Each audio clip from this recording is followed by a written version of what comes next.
Las partículas 1 y 2 se mueven alrededor de un eje, alrededor del punto O en una circunferencia. ¿Cuáles serán esas partículas 1 y 2? De la partícula 1 y la partícula 2 se están moviendo así, listo, y se están moviendo así. Y esas circunferencias tienen radio 2 metros y 4 metros respectivamente. Partículas 1 y 2.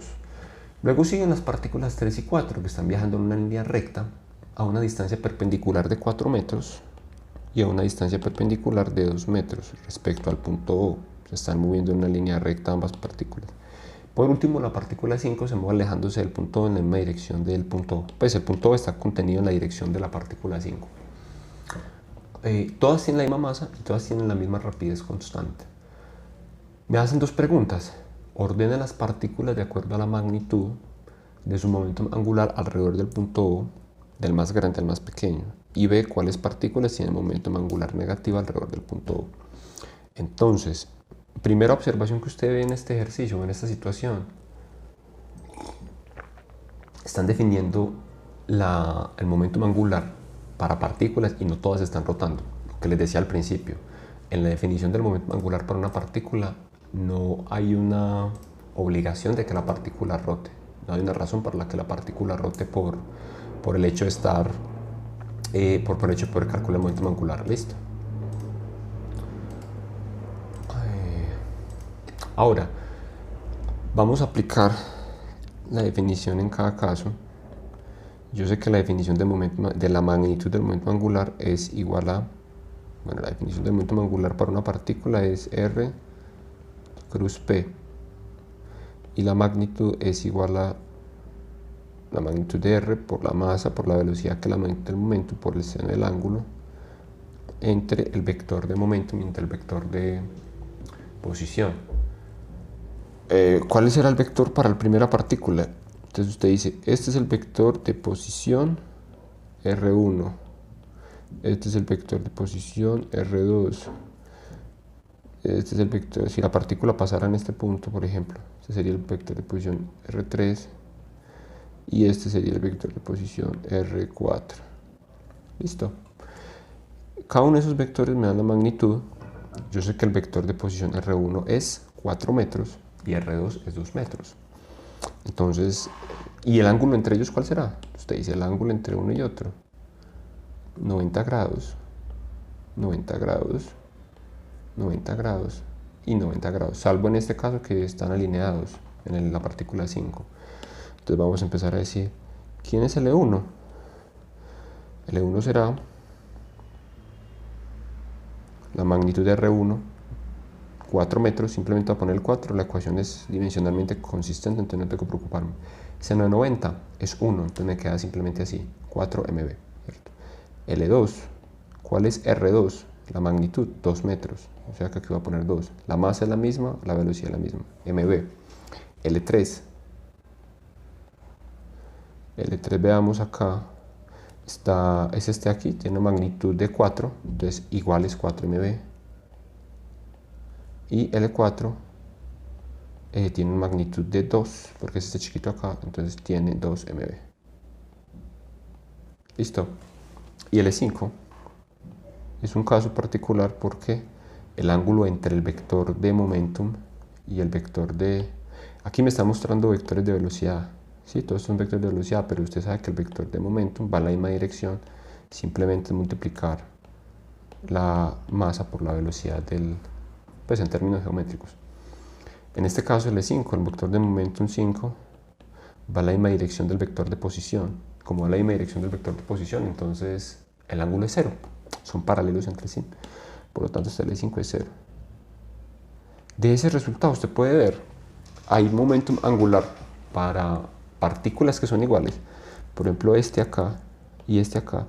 Para la partícula 1 está rotando, pero para la partícula 3 no está rotando. Entonces aquí no hay obligación de que la partícula rote. ¿Cómo ordeno yo este resultado? Me dicen que del mayor al menor. Entonces, ¿cuál es el mayor? 1, la partícula 1 es igual que la partícula 3. Y a su vez, esto es mayor que la partícula 2 y la partícula que es igual al 4. y a su vez esto es mayor que la partícula 5, que es 0. Y ese sería el resultado de nuestro análisis, que ese es el orden en que la magnitud del momento angular cambia de acuerdo a la situación física que nos están presentando. La otra pregunta que nos hacen es, ¿cuáles partículas tienen el momento angular negativo? Entonces, para calcular si el momento angular es negativo o positivo, usted usa la regla de la mano derecha y dice, para la partícula 1 voy a empezar acá y voy a terminar acá. Si mi mano se enrolla en esa dirección, el vector de momentum, que es su pulgar, ¿a dónde apunta? Hacia afuera de la pantalla, apunta hacia su cara. Está apuntando en la dirección positiva del eje Z. Entonces, todas las cosas que se muevan en sentido antihorario son positivas. Las cosas que se mueven en sentido antihorario como esta, miren, voy a enrollar mi mano desde para la partícula 2, empezando en este punto y en esta dirección. ¿Cómo hago para enrollar mi mano derecha? Sí, tengo que apuntar mi pulgar hacia dentro de la pantalla. Hacia dentro de la pantalla está el eje Z negativo. Entonces, ese vector va a ser necesariamente un vector negativo, ¿cierto? Entonces vemos que la partícula 1 tiene, para 1 vemos que tiene una rotación en esta dirección, entonces es positivo. Para 2 tiene una rotación en esta dirección, entonces es negativo.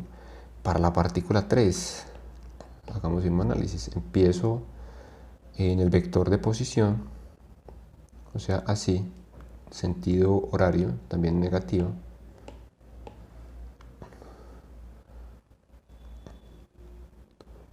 Perdón, así. La partícula 4 será una partícula que es positiva, porque es así. Y la partícula 5 es 0, no tiene magnitud. Pues no tiene signo porque pues no hay una magnitud. Entonces sí, tengo dos elementos que tienen dos momentum con valor negativo, el de la partícula 2 y el de la partícula 3.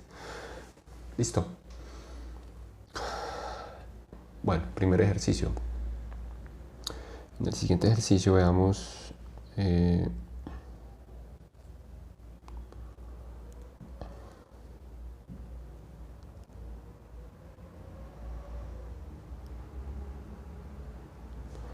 tengo una figura donde me presentan tres sólidos,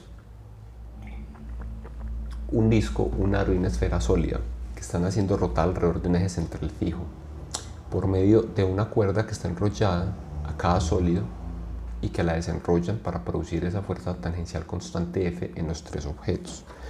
Eso es, usted se lo puede imaginar como si usted tuviera el disco, listo, tiene aquí el disco y le ponen al disco un eje como si fuera un trompo, listo, el aro igualmente, listo, pues el aro que es más bien como un toroide, bueno, podría ser un aro de un espesor definido, pongamos así, listo, y finalmente la esfera, que es la que a los tres cuerpos les están clavando por la mitad un objeto y los hacen rotar. ¿Cómo los hacen rotar? Les enrollan una cuerda, listo, y acá tiene una cuerdita y cuando la jalan esto empieza a girar de esta manera. A los tres les hacen lo mismo. Bien, la pregunta es, ordene los objetos de acuerdo a su momentum angular alrededor del eje fijo, del eje central fijo, y su rapidez angular la más grande primero cuando las cuerdas se han alado durante un tiempo t.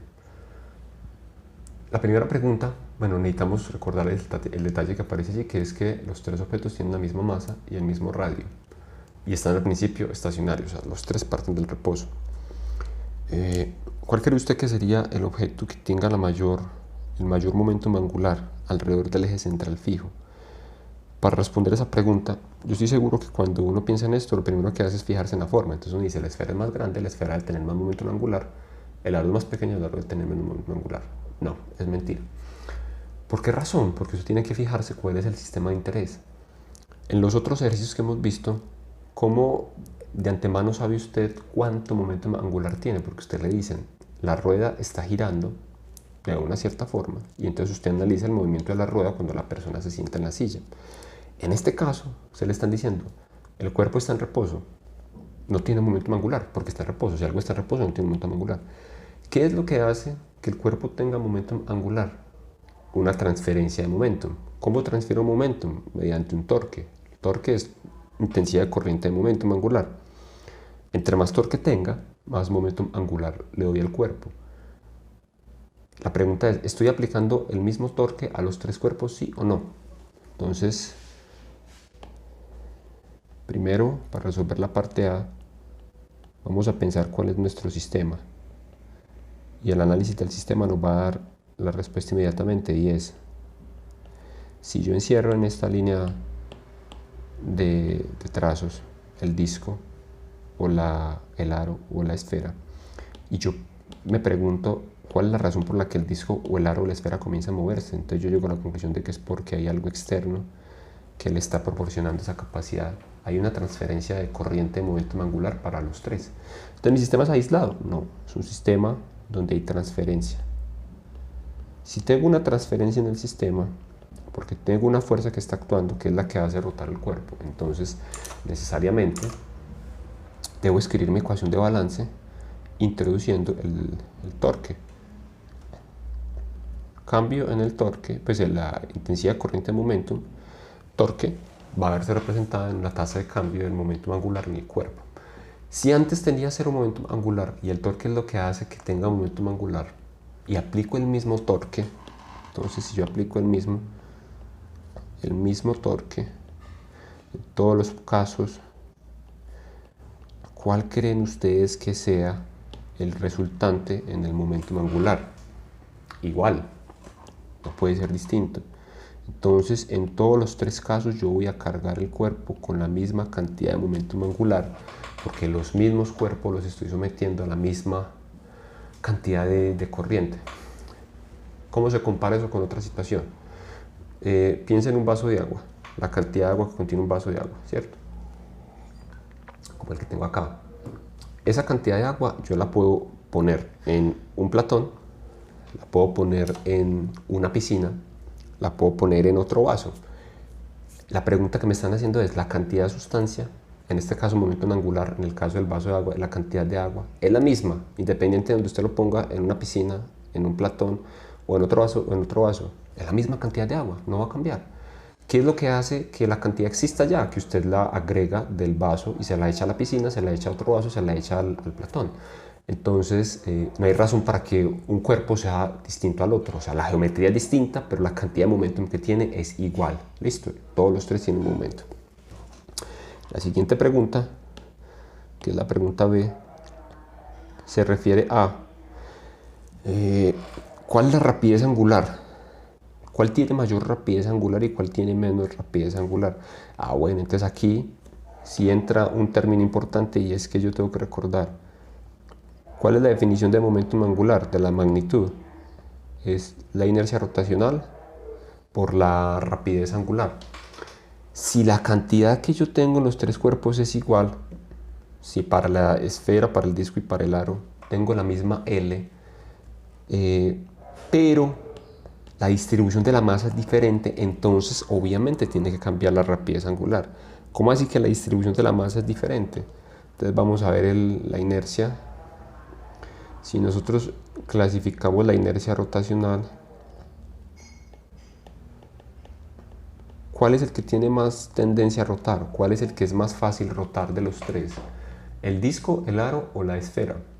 Entonces usted recuerda, el que tenga la mayor cantidad de masa acumulada en el centro, en el eje, alrededor de la rotación, o el que tenga menos masa en los extremos, el que tenga menos masa alejada. Entonces usted dice, ¿cuál es el que tiene la masa más alejada? Este de acá. ¿Por qué el aro? Porque todo se concentra en el borde, es la misma masa y todo lo estoy concentrando en el borde. Después el disco, porque el disco ya entonces empieza a llenar estos espacios de acá. Listo. Y después, ¿por qué la esfera? Porque esos espacios que eran así, ahora los voy a extender en la otra dimensión para hacerlo en 3 dimensiones. El aro y el disco aproximadamente ocupan una sola dimensión. Obviamente acumulan mucha más cantidad cerca, pues más lejos que lo haría en la esfera, aunque la estoy distribuyendo pues en todo el cuerpo. Y ¿cómo lo comparo con algo que ocurre en la vida cotidiana? Coja una barrita de plastilina y junta un extremo con el otro. Ahí tienes tu aro, más o menos, ¿cierto? Toda la masa está en los bordes. Es muy difícil hacer rotar ese cuerpo. Ahora coja y empiece a esparcir con sus pulgares la masa de modo que quede una arepita, como en un disco. Ahí tienes tu disco. Ya el disco distribuye cantidad de materia más cerca del eje de rotación. Ahora coja es una bolita, va a quedar mucho más pequeña, obviamente, y la materia va a quedar mucho más cerca del eje de rotación. Listo, entonces, en ese orden de ideas, el que tiene más inercia, o sea, el que es más difícil hacer girar, es el aro, en orden de mayor a menor, luego seguir al disco, el de más inercia, y luego el que tiene menos inercia es la esfera. ¿Sí? El que tiene más inercia, si algo tiene mucha inercia, entonces este término es muy grande. ¿Cómo hago para compensar el otro término? Tiene que ser más pequeño. Entonces la rapidez del aro es menor. Entonces en orden de velocidad angular o rapidez angular, tengo que ponerlos al revés. ¿Quién es el que va a girar más rápido? El que sea más fácil girar. ¿Cuál es? La esfera. Luego el disco y luego en aro, en el orden opuesto. Claro que sí, porque entre más difícil sea rotar el disco, menor tiene que ser su rapidez angular, y al revés, entre más fácil sea rotarlo, o sea, entre más pequeño sea este término, más grande tiene que ser la velocidad angular. Y esta será la respuesta al final. Esfera, disco y aro será el orden en el que cambia la velocidad angular de los tres. ¿Listo? Bueno. Pongamos otro ejemplo. Ya casi acabo. En este ejemplo entonces tengo esta situación. Un escarabajo, o digamos una partícula, lo que sea, está montada en el borde de un disco que está rotando, como si fuera un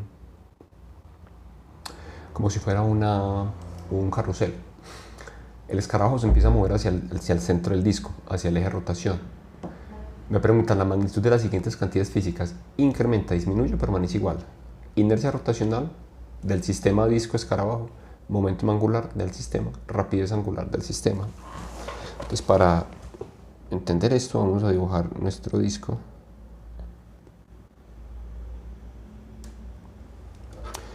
Antes tengo mi escarabajo en el borde, o sea que voy a dibujar una partícula acá. Y después tengo el escarabajo en el centro. En ese proceso en el que el escarabajo se mueve hacia el centro, cambia el momentum angular. Empecemos por ese, que es el más fácil. El momentum angular depende de la cantidad de momentum que yo tenga al principio. Al principio el disco está rotando, no me dijeron cómo. Como está rotando ya, no hay procesos de transferencia. Y tampoco se está frenando, entonces no le está dando momentum angular a nada. Si eso no está frenando y está nada más entre ellos dos, la cantidad de momentum angular que hay acá es constante. No va a cambiar. El hecho de que usted se mueva encima no va a cambiar nada porque es interno al sistema. No hay nada externo que haga que eso se modifique. Listo, entonces en ese orden de ideas necesitamos aquí escribir que el momentum angular es constante. No hay sistema aislado. Aquí hicimos sistema aislado. Sistema aislado. L es constante. Bueno, la inercia rotacional es la distribución de la masa. ¿Cómo está distribuida la masa antes? Si yo me voy a la definición de inercia rotacional, masa por la distancia al cuadrado. ¿En dónde es mínima esa distancia? R cuadrado, ¿en dónde es mínima? Cuando el escarabajo está en el centro. Ese es un argumento. Y el otro es, si el disco tiene su centro de masa acá, se habían dado cuenta antes que si yo pongo el eje por todo el centro de masa del disco, va a ser más fácil rotarlo que si lo pongo en otra parte. Eso lo habíamos visto antes, ¿cierto? Si yo tengo esto que me está estorbando aquí, si yo tengo bueno, en fin, esa esfera de color morado violeta que yo puse allí, entre más cerca esté del centro de masa, va a contribuir a que el centro de masa se concentre cerca del eje de rotación. Y si se concentra cerca del eje de rotación, voy a disminuir la inercia rotacional. Entonces la inercia rotacional, claro, disminuye. Esa es la respuesta, disminuye. Porque la distribución de las partículas se vuelve óptima. Y por último, la rapidez angular. Si yo disminuyo la inercia rotacional, te recordamos cuál es la definición para momentum angular, es inercia rotacional por rapidez angular. Si yo disminuyo este término, si este término se hace pequeño, listo, y este término es constante, este acá es constante, entonces ¿qué tiene que pasar con la rapidez angular? Tiene que aumentar para poder compensar el hecho de que se disminuyó el lado del otro. Entonces por esa razón es que ustedes ven que en las rutinas de patinaje artístico sobre hielo, cuando el patinador o la patinadora empiezan a rotar sobre su cuerpo, sobre su propio eje, y extienden los brazos, ¿qué hacen? Están distribuyendo la masa más lejos del eje de rotación, disminuye. Es la misma momento angular, pero disminuye la velocidad angular porque aumenta la inercia rotacional. En cambio, cuando empiezan a acercar los brazos a su cuerpo, empiezan a rotar muy rápido porque disminuyen la inercia rotacional y para compensar eso aumentan la velocidad angular. ¿Listo? Esa es la respuesta a lo que pasa cuando se mueve el escarabajo. Y veamos el último ejemplo con el que terminamos el curso, y es este. Tengo un enunciado pues un poco largo, pero al final el enunciado largo no es gran cosa. Realmente son puros detalles físicos que son condiciones que hay que tener en cuenta para poder interpretar correctamente el problema. Imagínense lo siguiente, estoy en un laboratorio, un estudiante de física está sosteniendo una rueda que ya está rotando y se va a sentar en una silla giratoria. ¿Qué datos me están dando? Me están dando que el aro, pues la rueda tiene un aro pesado, la parte externa es pesada para que tenga más inercia rotacional. Esa inercia rotacional dicen que es I sub R de la rueda y me dan el valor de la inercia rotacional. Además me están dando la rapidez con la que está rotando la rueda y me están diciendo que primero la sostiene de modo vertical. ¿Cuál es la orientación del vector de momentum angular? Si está girando en esta dirección, cuando enrollo mis dedos en esa dirección, mi pulgar va a apuntar hacia arriba. Entonces, el momentum angular de la rueda va a ser de esta forma. Bien.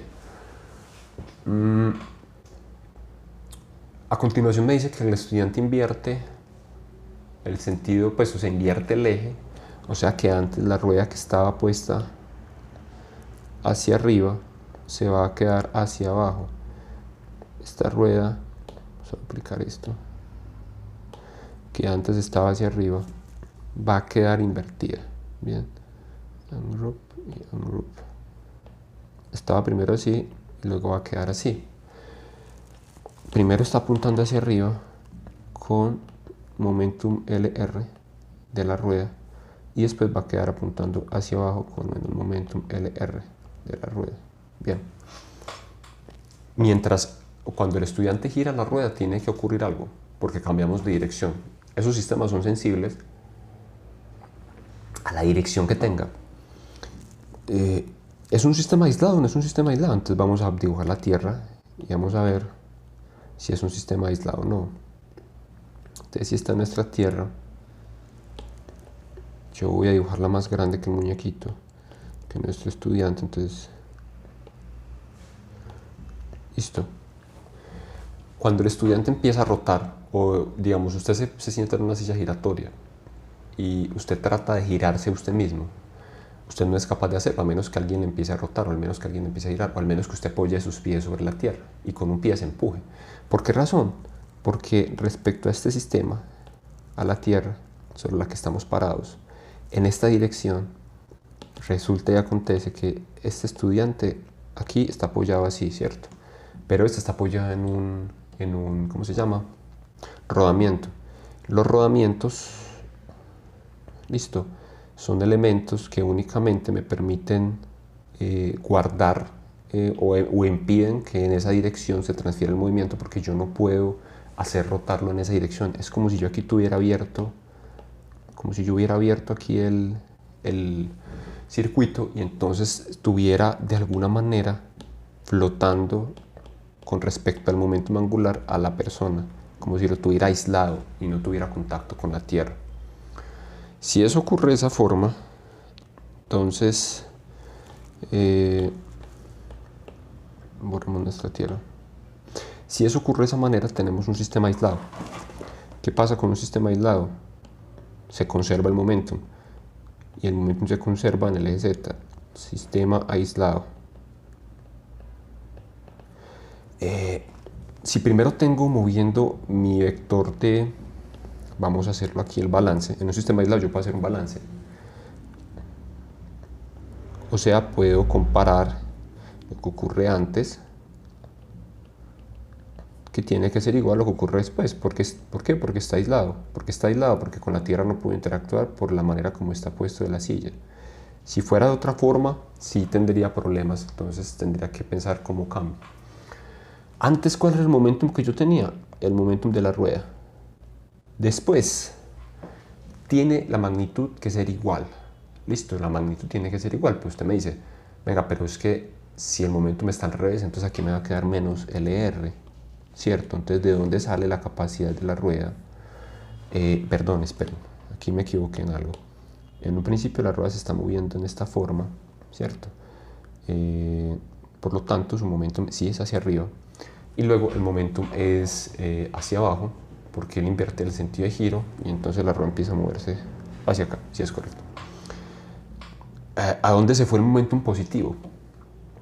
Sí, porque acá antes hay LR y luego hay menos LR. Como ustedes se dan cuenta, esto es una ecuación donde no está bien. Aquí me falta un menos. Tengo que compensar eso para que tenga la misma magnitud, ¿cierto? ¿De dónde va a salir el momentum? ¿O a quién se lo va a transferir?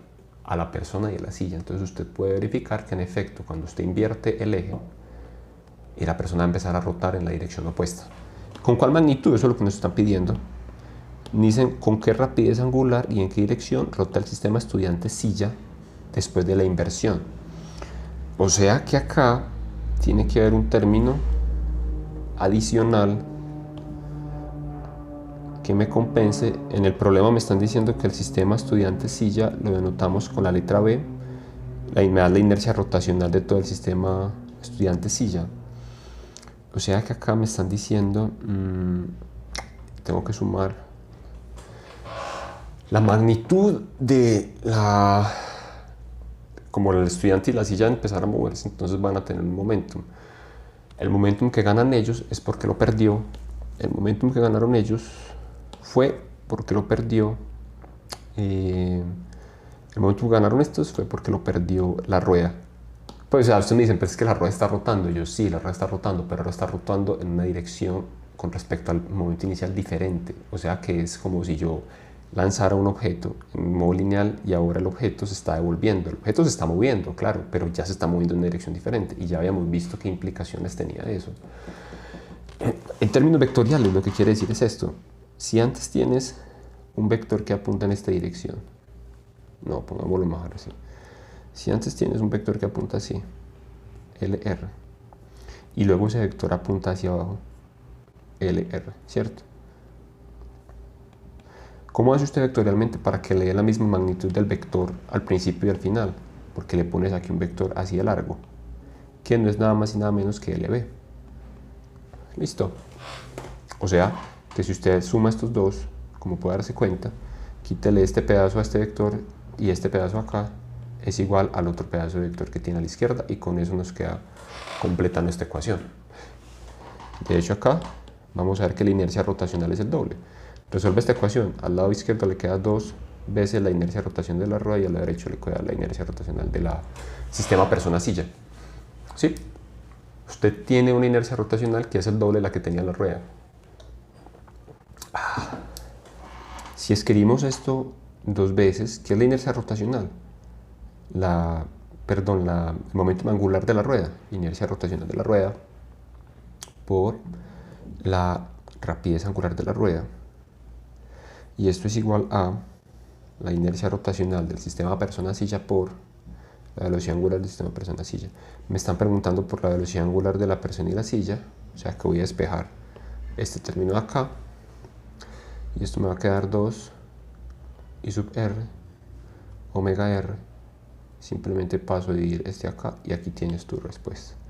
Cuando usted reemplaza los valores pues apropiados para esto, eso debería darte el número que estamos buscando, que es, si no estoy mal, déjenme constatar, no sé, no lo tengo acá en la mano, pero de ahí sale pues la expresión, reemplazan, de hecho aquí en el problema te dan I sub B, míralo acá, te dan I sub R, te dan W sub R, y con eso ya es suficiente para calcular lo que estamos diciendo aquí. Bien,